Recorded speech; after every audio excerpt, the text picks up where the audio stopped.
Hi, good morning. Welcome to Know the Rules of the Game podcast, Life as College Zoomers. I'm your host, Desirée Patno, CEO and President of Women in the Housing and Real Estate Ecosystem, NAWRB, and Desirée Patno Enterprises, Inc., real estate brokerage, advisor and investor for Amicus Brain Innovations, and the Chief Strategic Officer for Zulu Time and publisher of NAWRB Magazine and the NAWRB Report, Women in Housing Report.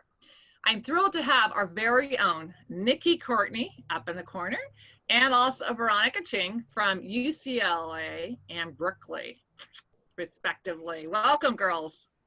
Hi. Hi. Glad to be here. Excited to be here.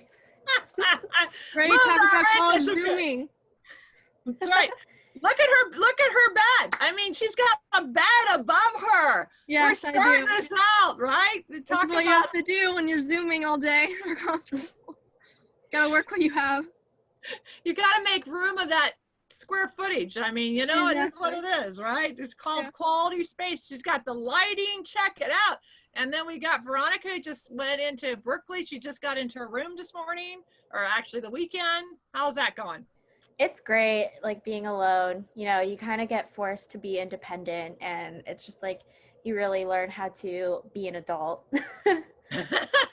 Overnight. All right, so let's give a little round of what Nikki is on board with NAWRB right now. So we forgot to do that. She does a social outreach and engagement intern at NAWRB. She is transferring in as a junior to UCLA with a major in political science and minor in global studies and Spanish. Nikki is extremely passionate about global politics, can't be any better, and hopes to become a foreign service officer in the future. In her spare time, she likes to play golf, watch YouTube, read about history, and hang out with her friends and family. So welcome.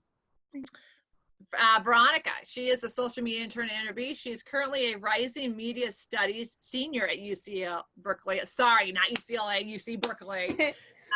In her spare time, she likes to watch TV, make crafts, play League of Legends. Hello. That's why she can type 95 words a minute. Let's get out there, girl.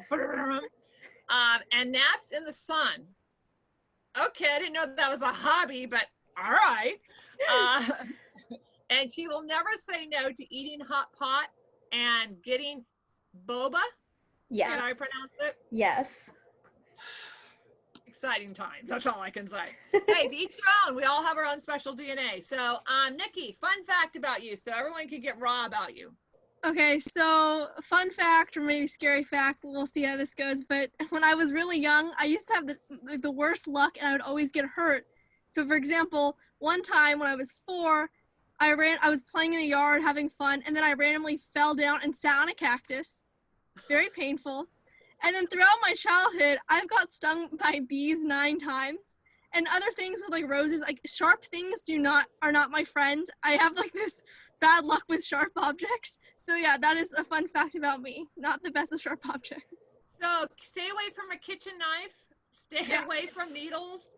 Okay, we got that. Yeah. All right, Veronica, you're up. When I was in high school, okay, so there's this like Asian delicacy called balut. It's like a fertilized duck egg.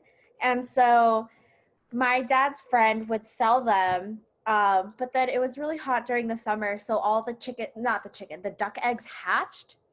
And so I ended up raising 7 baby ducks for like a month or so. And I had like an inflatable pool for them and everything.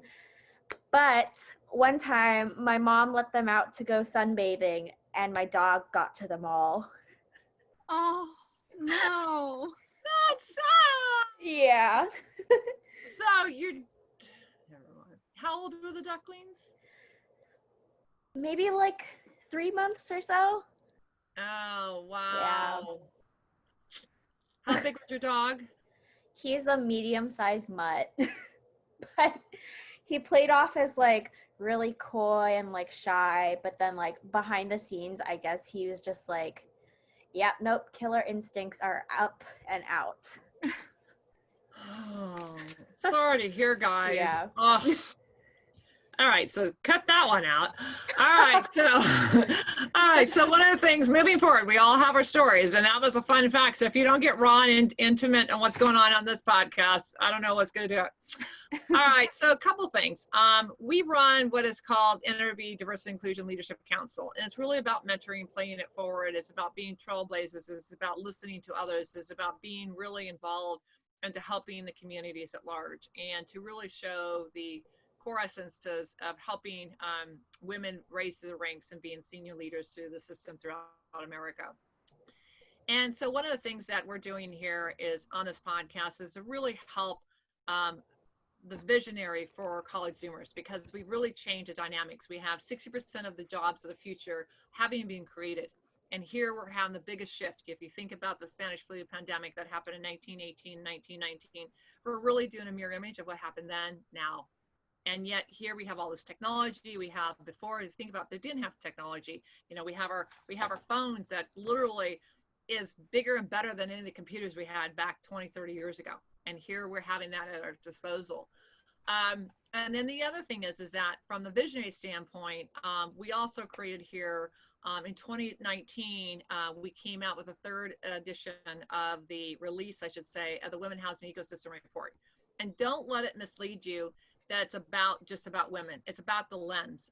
One of the things that I'd like you both to talk about before we get into the rules of the podcast is I asked each one of them before we got on this morning's call about what it's like to work at NAWRB, what it's like to be engaged, as what vision that we've given you. And the idea is that NAWRB focal point for the Women Housing Ecosystem Report is really about putting lenses on the different macros that are happening from all the different places. So let me read you a little excerpt from it. It says, wealth is defined by having options. We must provide our children with resources to grow prosperity. If we do not provide future generations opportunities for wealth building and training for wealth management, we risk setting them up for failure. What can we do now to help our children achieve economic empowerment and sustainability? And this was written in February of 2019. And here we are in 2020, in a whole different world that we never thought we would see again from over 100 years ago. So Nikki, to start us off before we go on the rules, what were we talking about before we got on the podcast? Do you want to explain that a little bit? Yeah, so I was just talking about my experience, what I've learned since working as an intern at NAWRB. And I really learned that there's so much intersectionality between, like, even in the real estate ecosystem, housing ecosystem, and further and beyond. And I think that also relates, though, to the college level, because if you look at colleges right now, students are dealing with student debt, they're dealing with housing, they're dealing with food, getting on campus, they're dealing with having to get books, so and then go to classes and show up and attend, but it's going to be on Zoom. So there's also a lot of intersectionality happening for college students, which is very stressful. I think with the NAWRB report, it's, you know, a vision of the future, like how to feel motivated and how inspirational and how to move in the future and get progress. And I think a lot of college students right now, personally from my experience and people I know, are having a lot of struggles because there's all these barriers within this intersectionality and things are not working because of COVID. So it's really hard for students to be inspired and motivated to continue with their vision. Wow, that's a mouthful, but thank you. So Nikki, same question. I mean, Veronica, same question.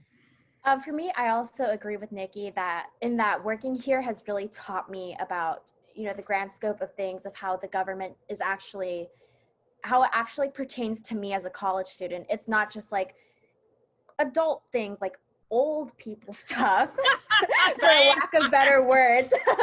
But it's like, you know, being here, I always have to read the latest articles, like the FDIC, ways to help me in terms of like scholarships and taking out loans, because even before college, I had no clue what I was doing on the FAFSA. It was like, I'm just sitting there like, what does a tax return mean? Like, so for me, it's like being able to work here and, you know, learn more things. I can also do my part to impart that knowledge onto other people around me.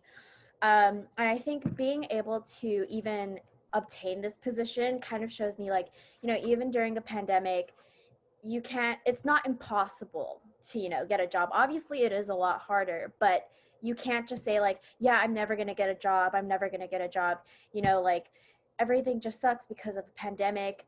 Like you really have to, like there's so many places that are offering remote internships. Like at this point, any small job that you have, it really contributes to the experience you can gain along the way, which will in turn help you once this whole thing is over, you know. So that's what I learned about, you know, being part of the NAWRB team. Excellent. Well, thank you. So, you know, and for everyone who's listening, Veronica and I have never met. we've Zoom met, right? And I think that's so powerful of the communication right now is, and then we'll get into this a little bit about whether we're meeting, and this should be the new meeting versus then meeting in person, right? To go with it. So let's do a deep dive. We remember our podcast is about life as college Zoomers. What does that mean? And it's really kind of cute because when we were discussing on what we wanted to call this podcast, we were talking about the Zoom University is one of the buzzwords that's going on in all around because, you know, most of the calls are happening on Zoom, whether it's, you know, what happened before. And if you think about 5 years ago, oh, everyone has to go and meet in person. I used to be on an airplane every single week, traveling where it goes because I had to sit there and meet with, you know, corporate executives and define, you know, giving my lectures and giving my, you know, diversity inclusion conversations. And now, you don't have to spend the time in the airport, don't have to spend the time for travel agents. You can just go, wow, we can do it from our home. Hence we're here, or we can do it in the office, right? To have that same experience. And I think the whole focal point to one of it we want to address is how do you get that college experience without physically either being it? Now, Veronica is at Berkeley and Nikki is not. So let's dive into rule number one. Take a deep dive what your school is doing to be prepared. So I'm going to go ahead and start with you, Nikki, on what does that define to you and how does that be a little bit different, let's say, at UCLA, and then we'll do the same thing with you, Veronica, at Berkeley. Mm-hmm.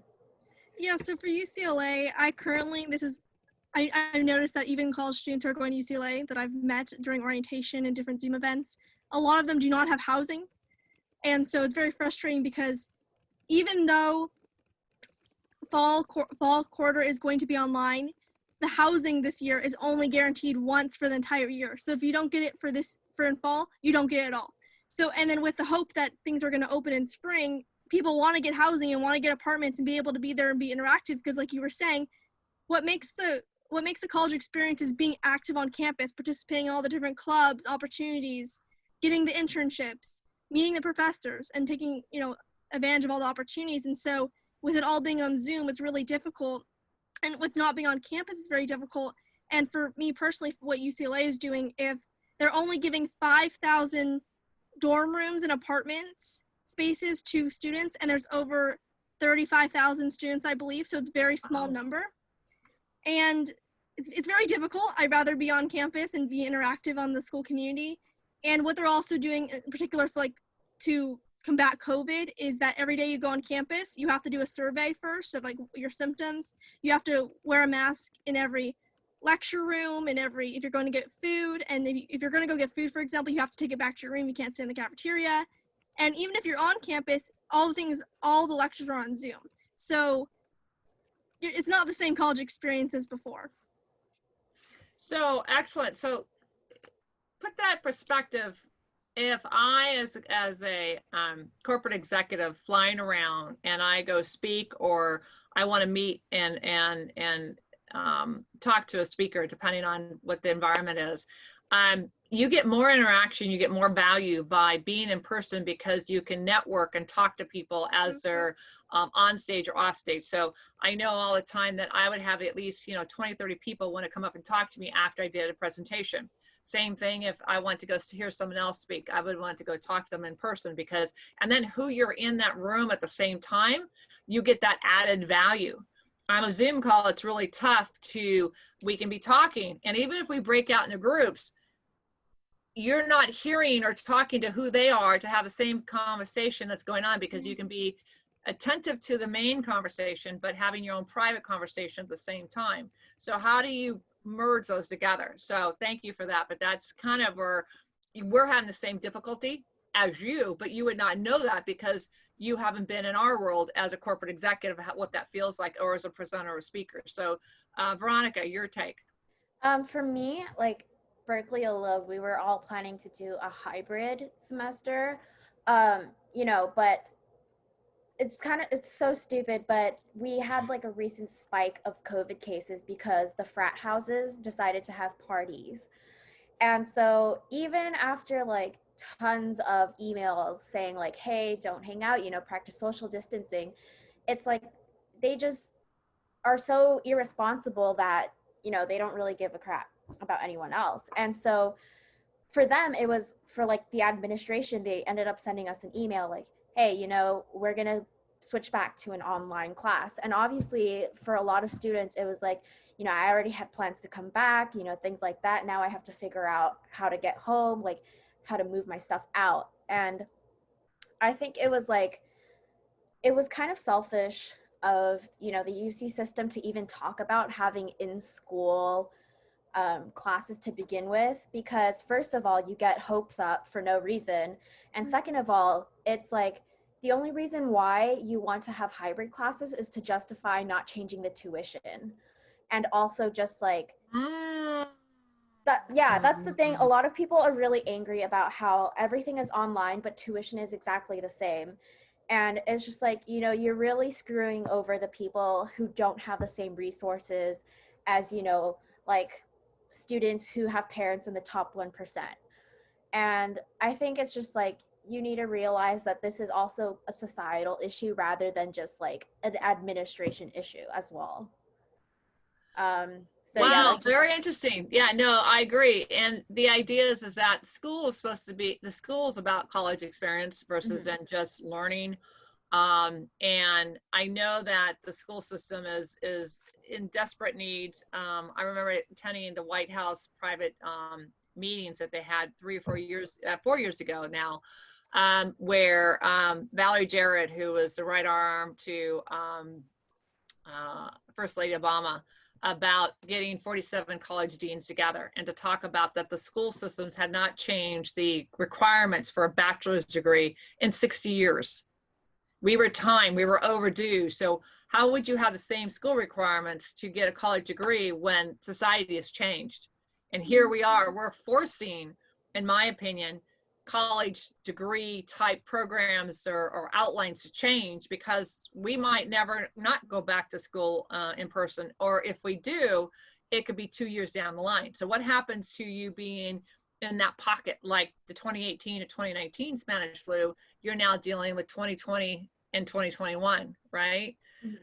So excellent point, Veronica. So in your, and I'm gonna throw a question out there way off balance here, what would you feel would be an acceptable in the moment without giving any thought on how could we change and address the college education system if you don't have an experience and you're being online? Because for every dollar that you pay, you know, colleges have all these expenses and they still have a vacant building. Whether you go in line or not, they're still holding that piece of real estate and still have the same costs associated with it. So not to cure all, and now you see the interconnectivity, right, of what we have that we were talking about earlier.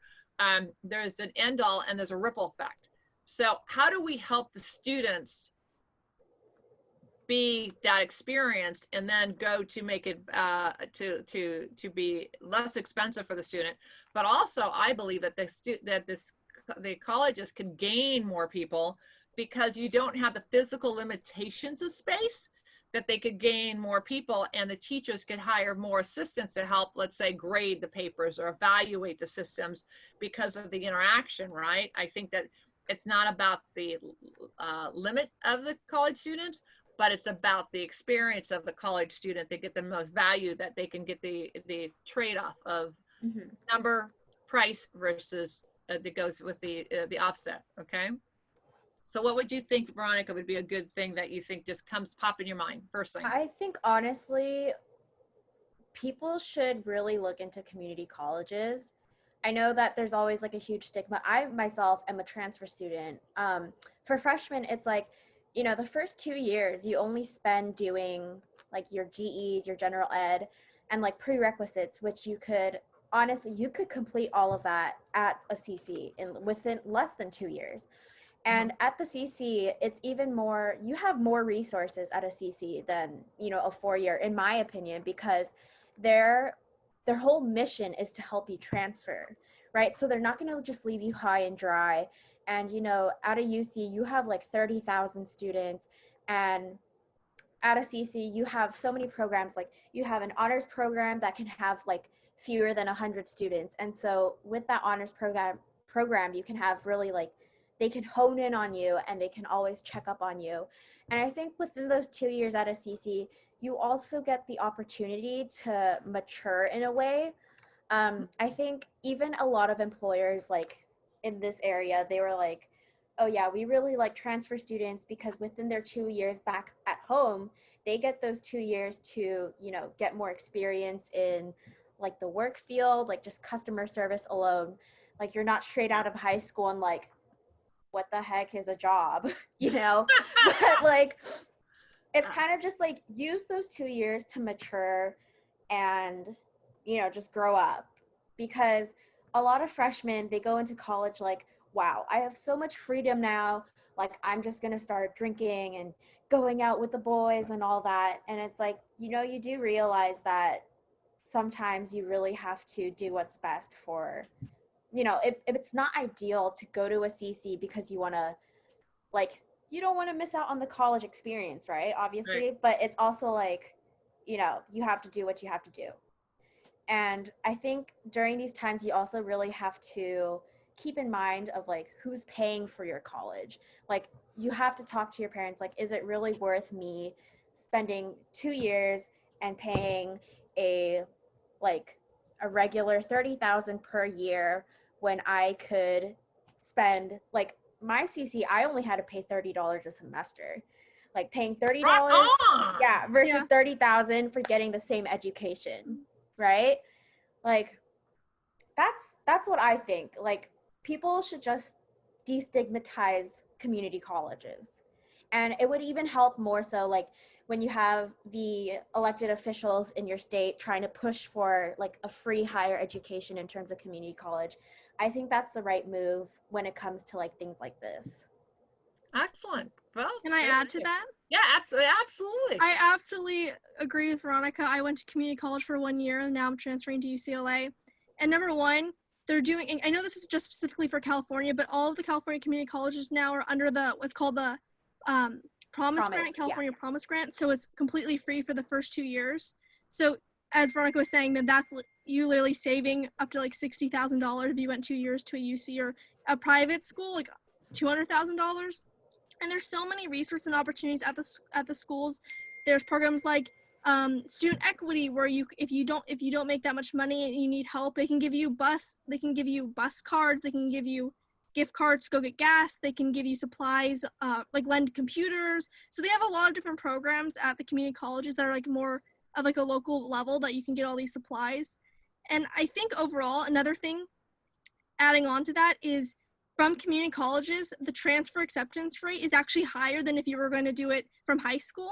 So you actually have more of a chance of getting in as a transfer student. Because I know at UCLA, when I attended the first webinar, they were talking about the reason why they like transfer so much is because they know we're hardworking, we're dedicated, and we already have our plan and our career goals. And I know at UCLA, the overall population, 33% of the UC student population is transfer students. Excellent. Well, you know, you hit it on, you really are amplifying the rule of take a deep dive what your school is doing to be prepared. So both of you are really amplifying the fact that your community college did more, was more directly focused, and was very much supportive of you. And the fact that, you know, you can go to college free, you can now be part of the system and really help you in case you have financial difficulty, honing on what you want to take in school, sports, because, and you also get the home environment without the distractions. You know, the idea is that, and doing that cutoff to where you're paying to go to high school. Sorry, you're not paying to go to high school, you're forced to go to high school, to where now it's an option to go to college. And yes, you pay to go to college, but the idea is going from you're required, and you've heard all the buzzwords. Do I go to a party school? Do I go hang out with my friends? Is this my first opportunity to be without, under the guidance of my parents or the restrictions of my parents, however you want to look at it, as a mother of 4 boys. And some can handle that adjustment much better than others. And I think during the pandemic, this is probably one of the most critical adjustments mentally, and I think you both hit it on. So excellent on that.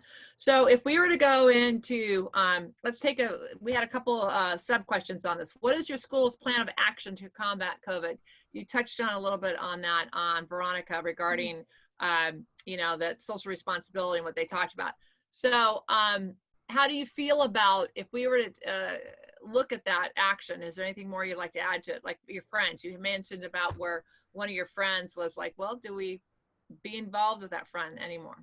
Yeah, I think we just really need to enforce it.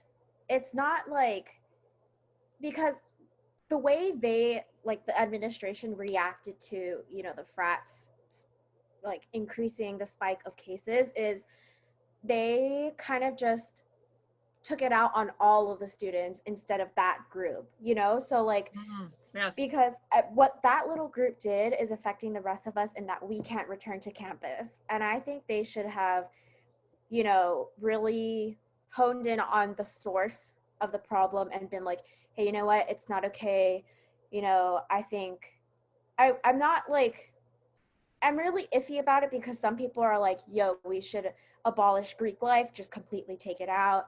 But I do understand, the reason why there is Greek life in the first place is to have the brotherhood or the sisterhood and to network. But at the same time, it's you have to think, is it logical? Is everyone living in the same house the safest thing to do? Yeah. Maybe you can have, it's the same thing as a club. If the club can't meet up in person, why is a frat allowed to do the same thing? So I feel like they should also enforce, if the rule, you can't have more than 10 people, in the same house. And I don't know, I just haven't really heard much about, higher authorities, actually knocking on the door and being like, hey, you know what, this isn't allowed, you guys need to go home or whatever. Well, you think about if you were a dorm manager or a dorm, floor warden, back in the day, they used to mandate, my husband was one, and he said that, their job was to make sure the parties were not happening and that they were controlled in a certain environment, and the kegers were thrown out the window, all that kind of stuff to see what was going on. But yeah. Right, they need to have it to where it went down and the mask wearing is treated as if you're doing something that should not be done. And to isolate it just for that group and say, okay, you all who went to the party have to now isolate, and everyone you touched or came near during the time of your social sphere has to now isolate. And then that way you're not affecting the rest of it. And I agree, it's a way of directly making the people who did it responsible versus then impacting the rest. The problem is that amount of oversight and that amount of responsibility to figure that out, to make sure that as a parent, well, let's just everyone not do it, so because there's a lot of debate on whether you should even be in school in the first place on campus. So, you got to look at the bigger picture. So Nikki, to you, what is your school plan of action combating COVID? I addressed it a little bit. And so what they did, they actually sent us a notification of what their updated plan of action was. I believe it was this weekend or on Monday.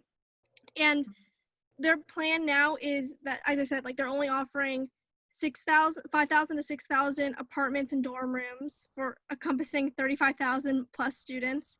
And before, they were going to offer 20% of the classes on the hybrid system, but now they're only offering 8%. So virtually everyone is online for the fall quarter. And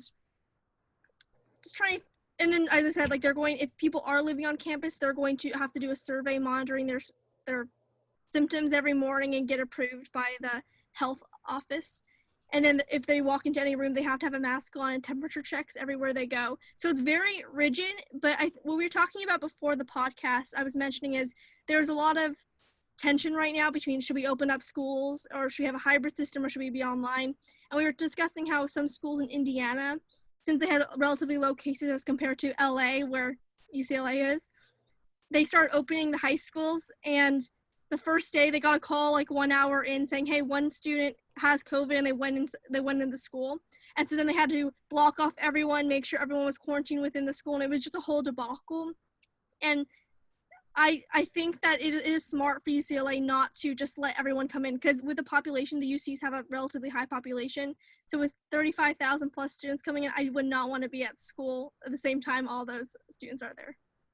Well, I mean, you look at the frat parties you were talking about, Veronica, and you look at, people, we were talking also about, summer campground happened back east to where in the South that, a couple hundred kids got sick within the first week. They did everything right, but they didn't wear the mask. So that's a whole nother subject is that do we not? Do we politically get involved? Do we not? And I think as a college student, especially having to figure out, one of the dynamics you talked about, how's the schooling system changing at your school, you mentally have to process, earlier we talked about, you're so focused on the college experience and how that evolved. How do you focus on work? How do you focus on your health? How to focus on your ability to adjust everything, because there's only 24 hours a day. As much as I've tried to beg, borrow, and steal to buy time, I've been unsuccessful. So I'm hard to say that you can't buy time.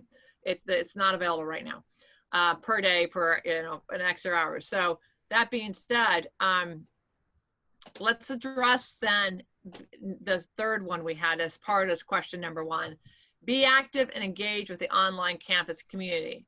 So like attending online lectures, online office hours and things like that. So one of the things that you talked about, Nikki, before is that you talked about how going to the Peace Corps, it was something that you can't go now overseas.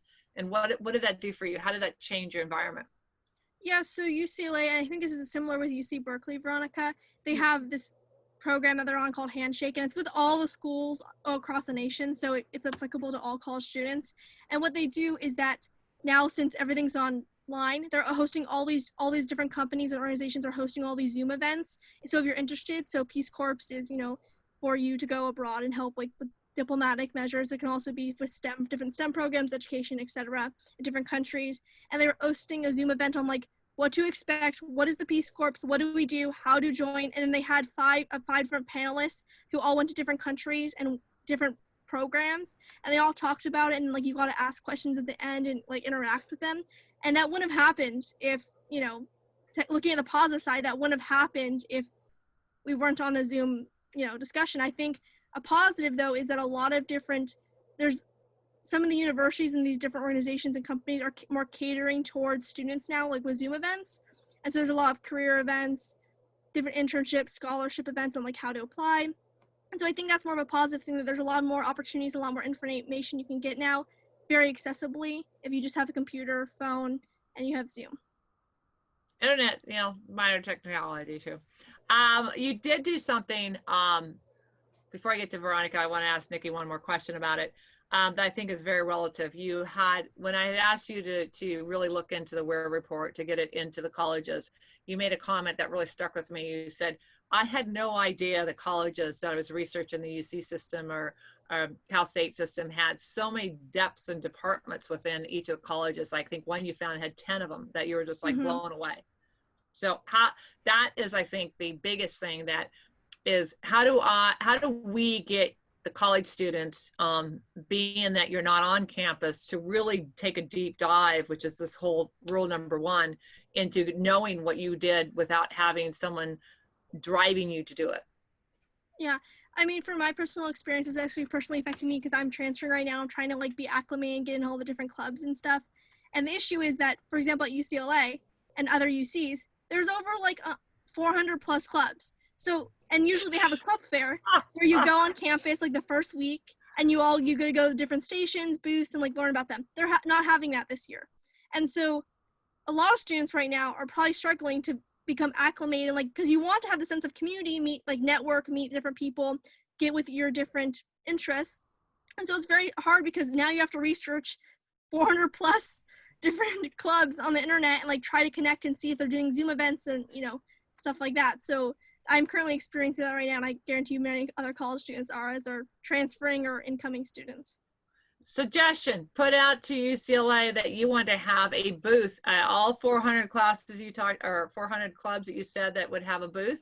Say that you would like to have an online program that you would have each one have a designated person stand at the booth. So you can say, okay, I've got 100 different booths on today. I would like a plug and have that person standing available, ready, so I could talk to them as if you're in a booth. So it would be an ongoing play, so people could interact with that person as if they're standing in the physical virtual booth. Yeah. I think you'd win a lot because you're then mandating the days there, and it's free to do. So why not? It does, just because the physical space has been inhibited, you have the virtual space and you still have that live interaction. So dedicate 6 hours of someone will be manning the booth, or women, or being at the booth. All right, Veronica, your take. You know, I think you really just have to take advantage of the online lectures and what you guys were just talking about. I think you have to view it as more of, do I really want it, you know, would I have gone to, like, you know, the same meetings if it had been in person? Like, the only thing that's different is the environment, right? You can't just be like, you know what, like, I don't feel like walking, right? Because now you have no excuse. You can literally just log in. It doesn't mean that you have to walk 10 miles and then get information that didn't matter to you. Like, everything is on the internet now. But, you know, I do realize that not everyone has the same resources. Like, not everyone has, like, the Wi-Fi. Not everyone has a laptop. So I think it's really important for also the administration and the club members to, you know, figure out something to cater to those, you know, problems. Like, are we going to record it? Are we going to post things? You know, how are we going to get this out to people who don't have the means to log into our Zoom event, right? So I think it's also a matter of the club members being empathetic towards, you know, other situations. And I think nowadays, like, even with professors, you know, I think now a lot of professors, they suck at answering emails. Like, their excuses, yeah, I don't know how to use the internet, so I'm not going to respond to my emails. But, you know, now you have, like, well, not like, oh, I'm straight up not responding, but it's like, yeah, sorry, I don't know how to work my inbox. And it's like, you know, you really have to just be flexible. And I think just this alone, it's like, it's just really a learning opportunity in terms of, like, technology and whatnot. No, I think you hit on a button. See, I would have never thought that a professor of today's world would say, I don't know how to work my emails. I just think that's really, okay, so if that's the case, then that professor needs to block 2 hours that they can be on a Zoom that you could chat into any room. So you can have what are called, you know, student hours or visitation hours, you know, for the professor, that if that's really going to be the case, because your question could be answered by, it could be the same answer that needs to be said to, it could be the same question that other college students might have in your same class. And sorry. I just wanted to add on, like, in a situation of a pandemic, it's one of the most important things, just as like a character trait, is to be empathetic. You know, like, as a student, it's really hard for me to try to explain to someone why I couldn't attend class, like why it was hard for me to, you know, why I couldn't go to online office hours, right? Because it's like, why do I have to explain my hardships to you in order for me to have a bit of, you know, compassion? Like, you know, I'm sorry, sir, I couldn't get my essay in because I have to take care of 3 of my siblings, you know? And I think it's just kind of, the thing I don't like about, you know, colleges and, like, professors is that I feel like I have to exploit my hardships just to even get into college.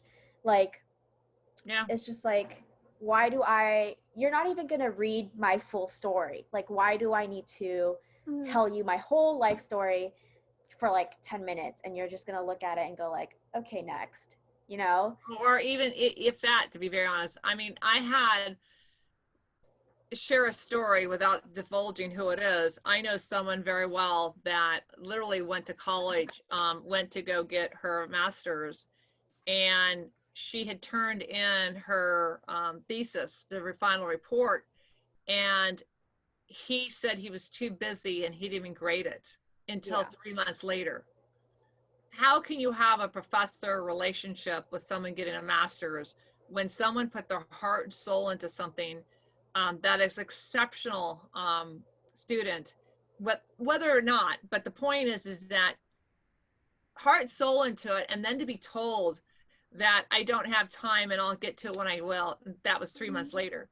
That means then why is there value on my time when it doesn't matter? And I never thought of it from your perspective, Veronica, about having to disclose your most intimate hardships and things that sometimes some people have a very hard time exposing their okay, I've said it so many times, I just don't want to tell you, just let me have a bye, right? Let me do something.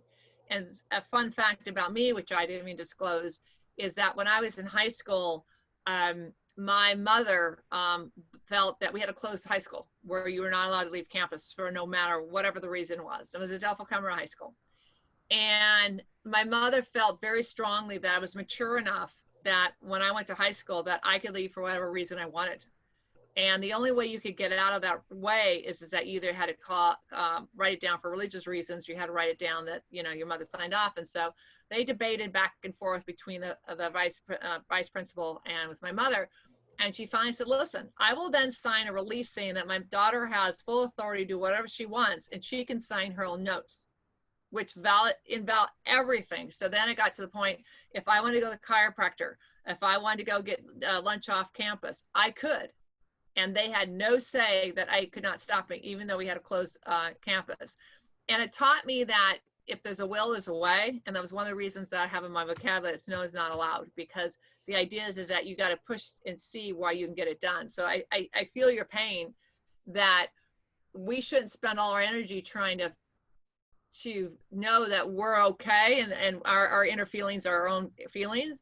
But unfortunately, there's too many people that take advantage of that situation, and that's where that becomes a blanket law. So how do we navigate that? And that's this whole, you know, part of hearing your life experiences and life as a college Zoomer. So thank you. So Can moving I add on. something to that? Oh, I'm sorry. So just about the technology thing and how some professors don't know technology, or they claim they don't. I actually really experienced that because in the beginning, you know, during this whole pandemic, it was in March when my school said, okay, we're going completely online. And so it was like a whirlwind, and the teachers, we had to take a week off, or the teachers had to figure out what we're going to do. And in the first couple of weeks, or like the first month of being on Zoom, it was so many rough patches because the teacher didn't know how to work it. So then the call would be like an hour later, or they would like actually mess up and like we couldn't hear the lecture, and they would mute themselves, or people would forget to mute themselves and be screaming or cursing in the background or watching TV. So it was a very like learning experience. And I didn't realize that the teachers did not know how to do this either, and they were kind of in the same boat. And I took a sociology class this summer at my community college before I transfer. And my sociology professor was telling me that this is I guess a solution of what they can do, since some of the teachers don't know how to really work this, and especially since it's going to be like in full swing in fall, is that what they're doing at, for example, OCC, which is my community college, is that they're going to have this huge webinar and workshop for an entire week with all the professors, and they're going to have students come and talk about their experience with Zoom and how to use Zoom, and they're going to like actually help teach the professors how to use it so they're prepared for fall. I think it's a great idea, because you can experience, everyone thinks that the older people, Veronica, know everything, and that we've been experienced to do that. And yet at the same time, we have all the college students that we expect that have been taught all these life experiences when and not. So you have both spectrums that are such a disadvantage of each other, because you assume an older person knows everything, and we assume that all the college students, because the fact that they should be technology savvy, either A, are not, or B, don't have access to it. Exactly. But they haven't had the life experiences on how to do basic economics or basic cooking or cleaning. I mean, you know, I know so many college students that have never done a load of laundry in their life. And you're like, okay, so what are you gonna do with it? I mean, it's very basic. So thank you, this is incredible. So we're gonna go on to number 2. This is gonna be a very long podcast, so oh my gosh. Rule number 2, don't be afraid to be selfish. And we touched just a smidgen on that before. So Veronica, you get to start this one. You came up with a rule. Talk to me, deep dive. So I think you know, learning when to cut people off is really important in life, not just as a student, but also as an adult. You know, I've had people who are like, I know they're not social distancing or they're being reckless and they're like, hey, let's go hang out. Like, I promise I'm fine. And it's like, you know, I have people I love and I care about who are at risk. I'm not going to, you know, put them at risk just because you want to hang out. Right. And when they don't understand that and they continue to just keep asking you to hang out, at that point, it's just like, you know, you're just being really dumb right now. You're like, you might call me selfish, but at this point I'm going to have to cut you off because it's not just my safety. It's like everyone around me, everyone I interact with. You know, if you get sick and you get me sick, then everyone around me is screwed. Right. And I think some people might get really hurt about that, but I think, you know, this pandemic really shows what your true colors are, because you have people who are refusing to wear masks. They're saying, oh, it's unconstitutional, I can't breathe, things like that. But it's like, you know, if this person can do it, if surgeons can wear masks for 15 hours a day, you can wear one for 20 minutes, you know? And it's just like, I feel like, in my opinion, America is really a country that emphasizes individualism rather than, like, what's the word where Communal. Yeah, like a communal like sense. And that's why we're the way we are right now during this pandemic, right? Like, people are going to beaches, they don't care about anyone else. So let me ask you this question, and then it moved me when you first said it, and now again, in the sense that I feel really sad because it's peer pressure. If you think about it, at the end of the day, it's peer pressure, whether I try that drug or I mean, you know, when I was growing up, you know, pot was illegal and all the different drugs were illegal, and they've, you know, gone through all different things. You know, you can't drink until you're 21, but the peer pressure doing it, or, you know, being accepted into you know, a club, or being accepted, you know, show your ability to join that club by doing something, the daredevil kind of thing. So going back to the thrust is that, do you believe that if and I've been using this with my staff, and I've been using this with the analogy that I think one of the reasons we're having a mental problem and dealing with the pandemic is that it's not something you can smell, it's not something you can see, it's not something you can visualize that's happening. We're not involved in a car accident, we're not involved in a natural disaster where there's fires and floods, we're not involved in a hurricane, we're not involved in seeing we're at war and seeing buildings blowing up, we're not seeing a fire, we're not seeing the actual physical effect of it. And yet most of the worst cases of COVID are actually behind the hospital. You don't get to see them. You see, yeah, they're sick, but, you know, is it really different than seeing someone who has the flu or something else while you're in their presence at the moment? Until they get behind the scenes on a ventilator, you don't get to see that. You're not allowed to visit. So it's really hard for you, for I think, as a society, for us to comprehend and absorb the impact of what's being done. And so when you get to, as a college student, because there's just so much flying at us so quickly, that it's just, okay, do I process it? Do I let it fly? Do I process it? Do I let it fly? And I think that's why with the civil unrest, to take it to the next level, is we were zoomed out. I mean, we were Netflixed out. We were TV moved out. We had no sports to watch. We were physically had to find something entertaining. Hence the, what is that, Tiger Show, right? That it became so popular because there was nothing out there to watch. And so we got to see what's going on and the different things that are going on, that people said, oh, wait a second. And they saw it 10 times, and then it started making an impact because the repetitiveness of seeing it. And I think that as a college student, and as Zoom is causing that same effect, we're not seeing it enough. And once we see it as just we hear it, okay, I heard that next, and you completely forget or absorb if someone says something's powerful. And that's why I think it's so important to hear your raw on this, Veronica, that by being selfish is that if we were to put on, I know this sounds really off the wall, But you know how you go into Disneyland or wherever and they had the glow sticks and they had the glow, you know, rings and all the funny things that they would light up when you broke it. Mhm. Imagine if you had something like that, to where if you did become to where you had the coronavirus, but you did not have symptoms, and it actually turned a risk that, or band that turned a color and said you were infected, Yeah. or you could see something, then you would be able to go, that's your signal. I think that's the disconnect that we're having an issue, because if so many millions of people are asymptomatic because of it, it's hard to turn the knob and say, really, I am that way. No, I feel great, so there's no way. Yeah. I think that would be very helpful. And I think that will help your friends. And you made a comment earlier about, you know, that, you know, I'm going to have to cut you off and be selfish. I think one of the ways to help in the pain for both of you would be, you know what, I still want to be friends with you, but I just want to be on, I want to be a digital friend. I want to be a Zoom friend. Because right now that physical friend needs to take a step back, because I really think you're cool, but your adjustment to the pandemic is a little different than my adjustment. And I want to have that college experience with you, but I need to have it virtually. I think that'll be really helpful. So Nikki, don't be afraid to be selfish.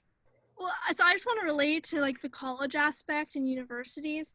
And what I've noticed, particularly at UCLA, and it's probably happening at other schools, is that the school is being mindful of people's mental health in some ways and not others. So for example, for me as a transfer and incoming freshman, what they're doing is they're only allowing students to take 3 classes because they want you to be able to acclimate, especially since it's online, and since a lot of these students are coming from the semester system, which is 16 weeks, to the quarter system, which is 10 weeks. So imagine these students have to deal with that, shorter time, more classes. Then they have to deal with COVID happening and having to probably, like you were talking about, Veronica, in their background of their lives, taking care of family members. If they have a children, they have to take care of their children. They have to do all these, you know, they have other priorities in life. They have to go to work and stuff. And then they're dealing with, you know, going to a new school. So I think in some regards, like they're trying to make sure, for me, like, okay, you're only gonna take 3 classes, make sure the finals are not on the same days. And they're trying to help in that regard. But there's some things, for example, orientation. Everyone goes through an orientation to get acclimated and learn about all the resources and stuff at school. Incoming freshmen get 3 full days of Zoom meetings from like 9 in the morning to 8 at night of like all this information. They get to go talk, they get to go on all these Zoom things, they get to go talk with the career center, with the, let me think of another center, just all these different centers and different people, financial aid office, scholarship office, the dean. Where transfers, we got 1 day and that was it. And then we pick our classes at night and that's all we got. And all our meetings were already recorded. It's not like we can go talk to someone. They were already pre-recorded videos that we got to watch. So, and I know a lot of transfers, even the transfer representatives who were helping us pick our classes were like, yeah, it's really unfair because a lot of transfer students, they only have 2 years here. They're not getting this, they're on Zoom for a full year, which just sucks. And then all they get is recorded meetings, which like pre-recorded meetings. So I think for myself and like other transfer students I was talking to during orientation, it's very difficult because you don't get the same response if you were live in person during orientation, like get asked questions and do all that. So I think that's also a difficulty for some students, incoming freshmen or transfer students. Excellent point you brought up. Thank you, Nikki.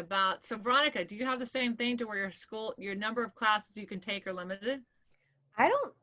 I actually haven't heard anything about it. I don't even know if we still have our 13 unit minimum. They haven't released anything, so I'm assuming we still have to take at least 13 units to be considered a full-time student and to like even get financial aid. Huh. Yeah. So, okay, so I might be wrong on this, but I thought, Nikki, you didn't start school until September, like end of September. And yeah, so Veronica, I don't start school until September 28th. Yeah, and I start August 26th.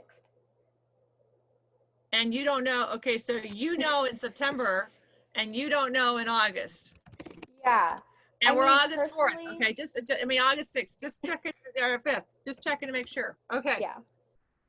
Okay, so this is wild, right? Is this not awesome? That's what we're digging into and going on. Okay, so we talked about cutting people off, being reckless, what that's like. We talk about how about take a break from social media when you need to? What's that like? You don't, that's, you know, you talked about don't be afraid to be selfish. I mean, social media, as a social media relations here at NAWRB, Veronica, what's that been like, you know, so to be able to not have the bashing that's going on and the bullying? You know, I think it's really important to just take a step back because, you know, there's also information burnout, right? You know, Instagram has really become a platform in which you can share infograms, things like that, you know, through like 2 clicks and everyone on your story can see it. But I think, you know, even with, I feel like, sorry, this is like incoherent, but I feel like a lot of people have really turned it, like the pandemic, into a political thing.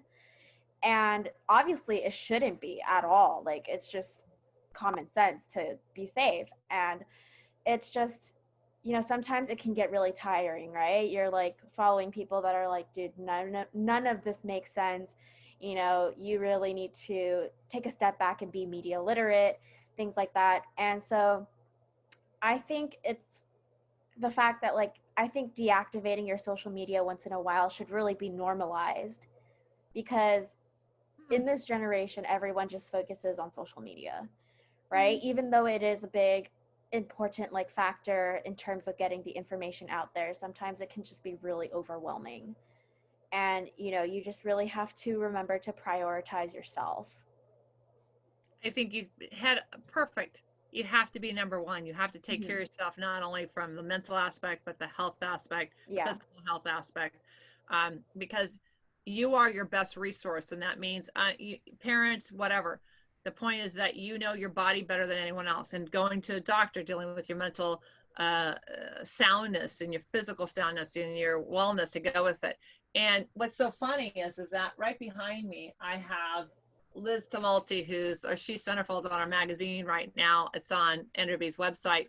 But she said a very important thing for social media, I think is relatable to, as a former CBS president, she said that we relate to one source of media that we follow that but most resembles our type of media. So whether it be, you know, whatever channel, whatever network, whatever, you know, channel providing everything.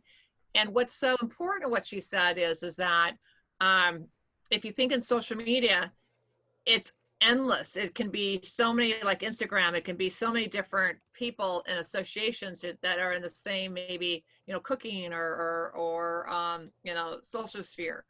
But then it goes back and forth. And so instead of having a community of listening to the news and where you get your news being similar to your beliefs, you're being injected so much that you spend so much time defending yourself or promoting your beliefs or being involved, it drains you.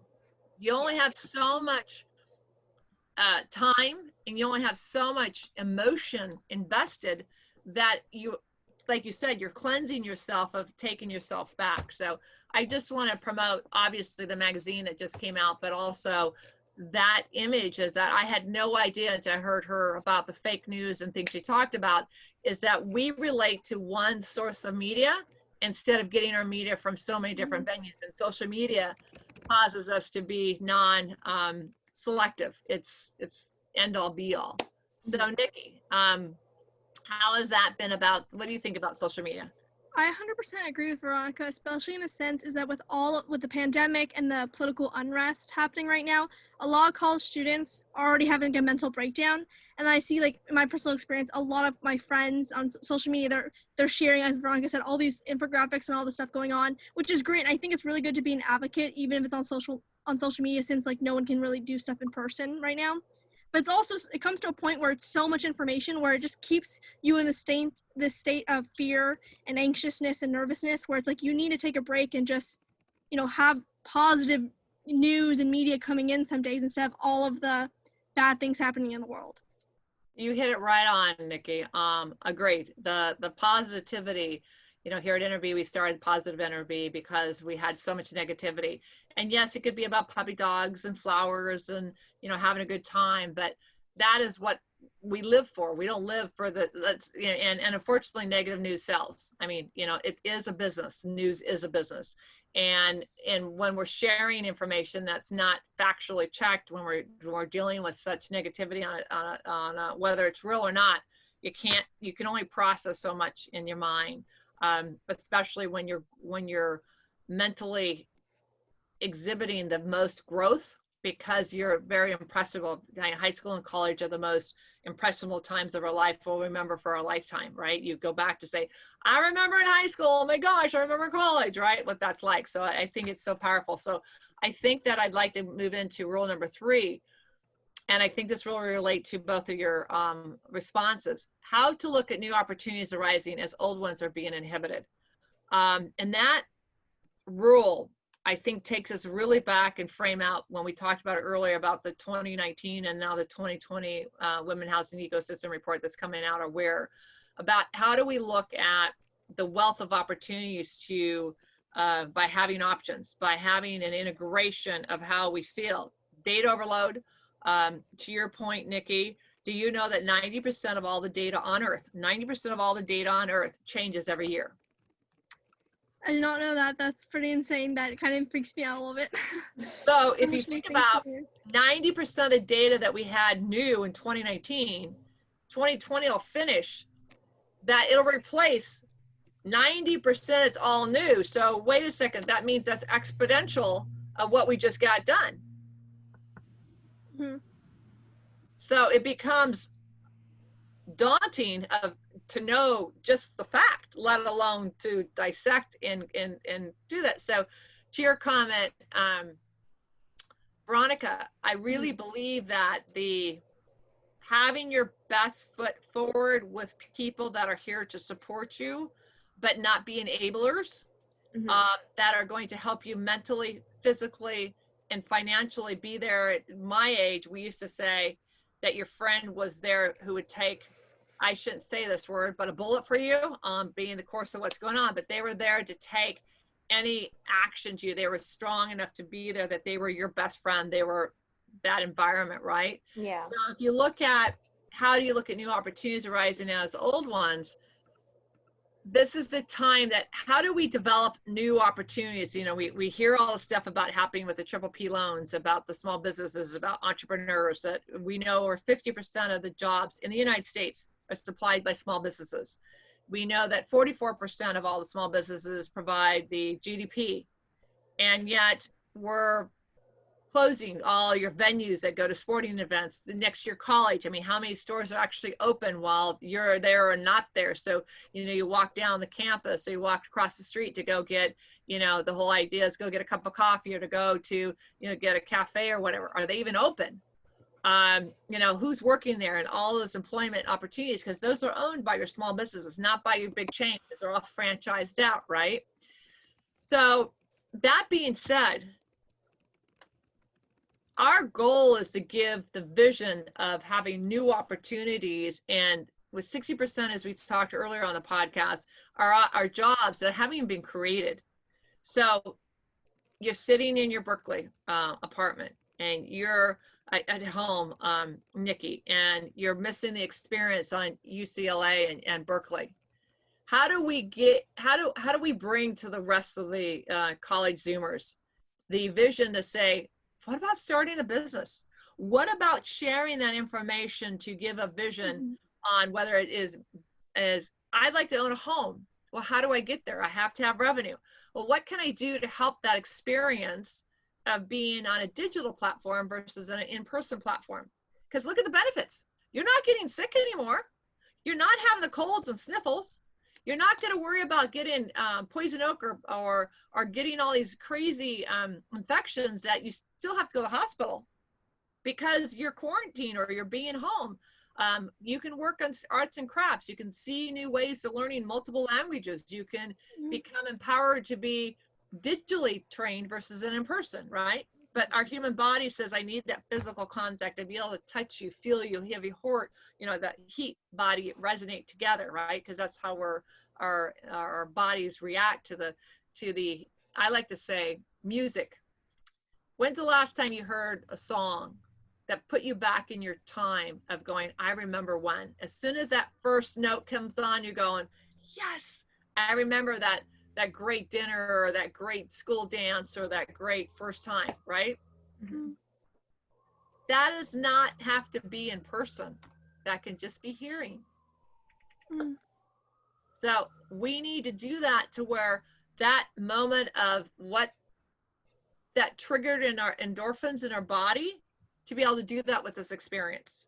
Mm-hmm. So if I go take this back to the opportunities, if we look at the Women Housing Ecosystem Report and we talk about business opportunities, owning your own business, we talk about real estate in all capacities of where you're in real estate right now because you're physically living in an apartment on college campus versus that now it's used as your home, your sanctuary of mental thought.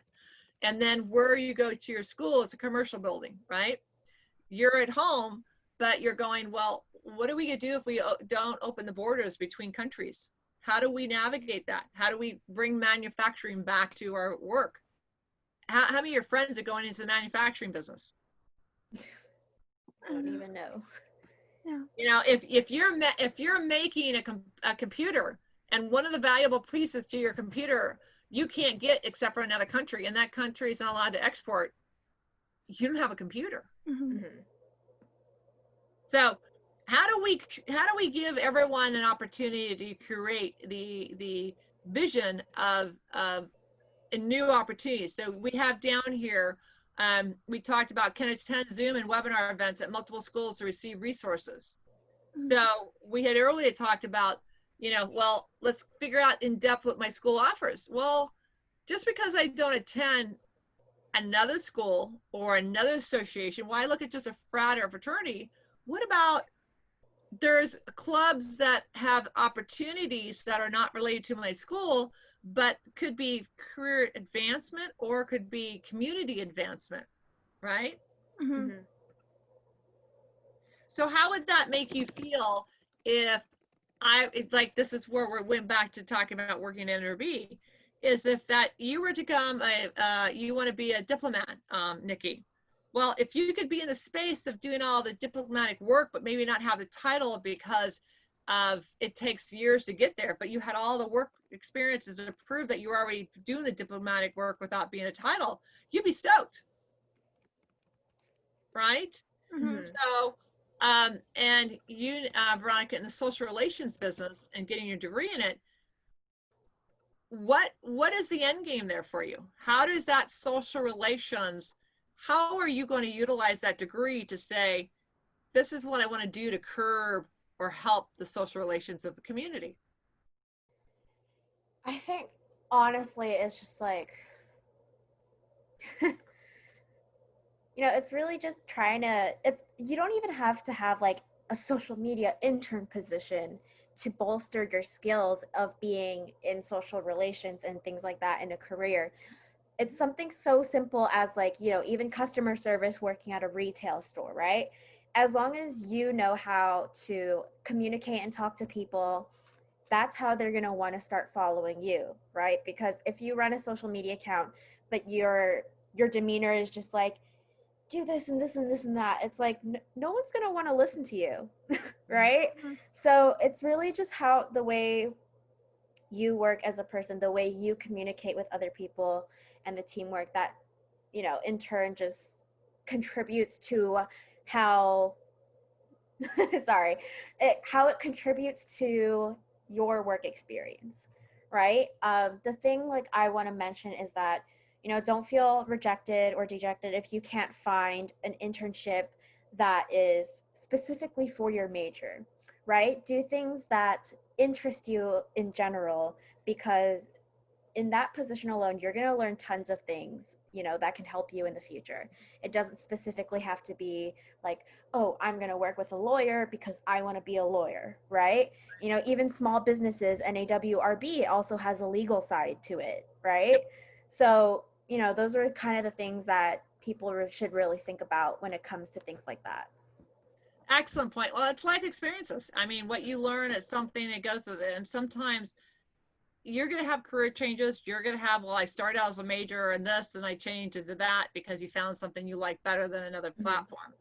I believe that right now it's called learning and growing and be in survival mode to make sure that you have a positive and an end game. And the end game can change, but the idea is that you're always getting better. Because when you take a step back, or you fall off the wagon, or you become too in negative territory, you have to find your way back. And the old adage is that, well, I'm not going to eat I'm going to eat ice cream every day, and I'm going to do this and this because I'm just going to wait till it blows over. But at some point, you have to make a decision that is my body meant for ice cream, or is my body meant for protein? And the ice cream is supposed to be a treat and not an everyday occurrence. And I believe that's where you're going with this, Veronica, because it's truly about experiencing and pulling from that, because at the end of the day, we want to be happy. Bottom line, and what we can give back, because if our happiness exudes. So Nikki, Nikki, your side. So I would say, I think right now, I think we were talking about before in this recording podcast, is that what's happening right now is that a lot of college students that have either just graduated or are going to graduate because of the pandemic, but also, as you were talking about, there's going to be new job opportunities. Some jobs are closing, new opportunities are opening, but you can't even see it yet. So it's kind of, you're out in the open. It's very difficult to, embed the vision, like see the vision and what you're going to do.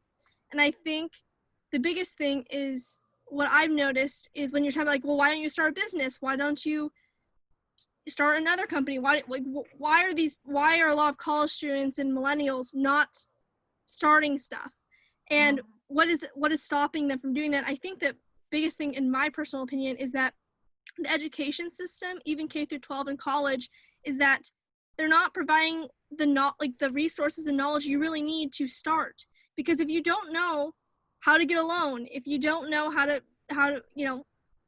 do a down payment on a house, if you don't know how to start a business and the resources you need, then it's never going to happen, because you don't even know where to start. I think that's the biggest issue. Like, the biggest thing is, whenever you're starting an initiative, a project, business, whatever you need to know how to start it, because you can have all these grandiose ideas, but if you don't know, the plan, how to start, it's never going to happen. I think, like, going back to the WARE report, is that, especially with college students now, our mind goes a mile a minute. And so I think having a condensed version of all these resources on how to best succeed and, implant and embed your vision in a condensed way, it would really help college students.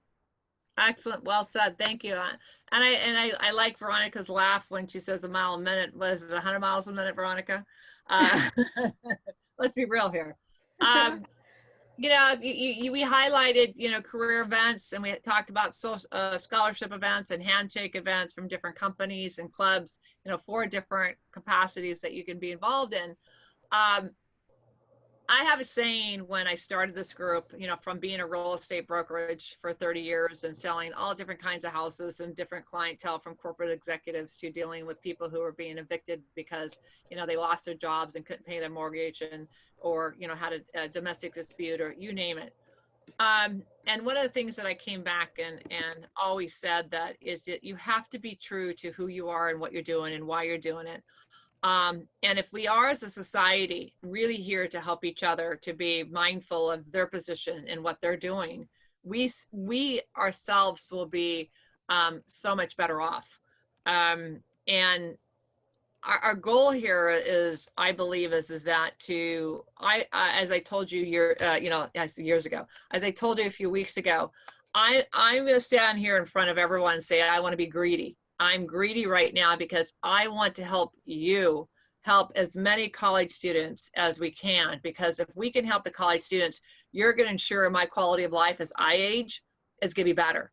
And if I can give you the tools to be to navigate being out here or going to school and get the best you can out of college, then I know that I've given you better tools as my children to be successful. Because here in the state of California, which we're all on the call right now, is that you don't have to pass reading, writing, and arithmetic to get a high school diploma. Well, if we're too worried about how you feel and passing high school, then how are we going to have you adjust to college life, let alone the working environment life? because you can't dream of owning a home if you don't know how to add, or you don't know how to fill out an application, or communicate. One of the things that's been very difficult for me is that finding people who are not a fear of picking up a real phone. I mean, this is a cell phone, but I don't have one in front of me, to pick up a phone and actually have a verbal conversation with someone.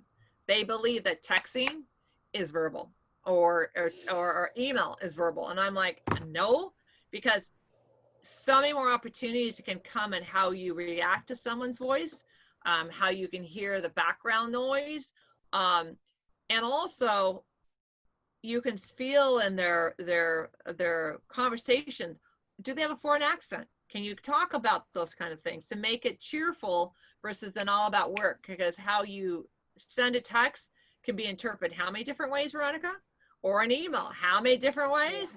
How many times have you posted something and I'm like going, I wouldn't quite say it that way, or I changed something, because, you know, it's a learning curve until you understand it's women in the housing or women's housing. One's poor, one's working in the real estate environment. Very different.